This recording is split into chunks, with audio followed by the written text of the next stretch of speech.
Je vais vous parler d'une épidémie nouvelle, insidieuse et invisible, dont vous allez malheureusement beaucoup entendre parler dans les années qui viennent, c'est la NASH.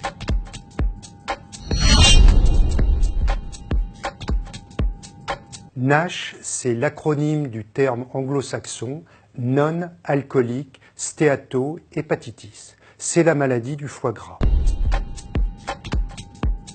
C'est une véritable hépatite, donc une inflammation du foie, causée par l'accumulation de graisse à l'intérieur du foie. Et si on n'agit pas à temps, eh bien, il y a évolution vers la fibrose, la cirrhose et le cancer du foie. C'est une maladie du foie qu'on peut avoir sans avoir bu une goutte d'alcool de sa vie. Par exemple, une de mes premières patientes était une religieuse, une bonne sœur qui ne buvait pas une goutte d'alcool mais qui adorait les sucreries. Eh bien, elle était au stade de cirrhose et on a mis beaucoup de temps à comprendre ce qui lui arrivait. C'est une épidémie, c'est même une pandémie qui nous vient tout droit des États-Unis, pays de la malbouffe. Là-bas, 6 millions d'Américains ont déjà la NASH et 600 000 d'entre eux sont au stade de cirrhose. C'est la première cause de transplantation aux États-Unis. En France, un tiers de la population a un foie trop gras. Il faut bien comprendre que tous n'arriveront pas au stade de NASH, mais 1 à 2 millions des Français auront un foie trop gras et une NASH. C'est énorme et ça va devenir un vrai problème de santé publique.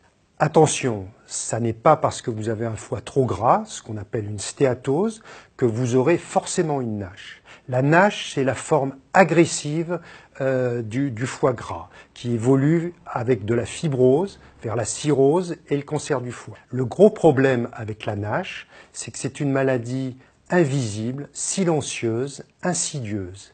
Et il va falloir au moins 20 ans pour qu'elle fasse parler d'elle par la cirrhose ou le cancer du foie. Et n'attendez aucune douleur, aucun symptôme avant pour vous alerter. D'où ça vient? Eh bien, on le sait, il y a 3 grandes causes.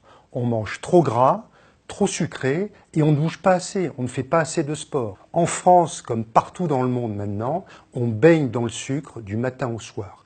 Petit déjeuner, des céréales qui peuvent avoir de grandes quantités de sucre, de la pâte à tartiner chocolatée très grasse et très sucrée, on met du sucre dans son café, on grignote dans la journée, le midi c'est un fast-food, le sucre il est partout, même là où vous ne l'attendez pas. Vous pouvez acheter de la dinde qui est gonflée avec du sucre. Le gros problème avec la NASH, c'est que c'est difficile à détecter et aujourd'hui, il n'y a pas encore de test standard qui soit fiable à 100%.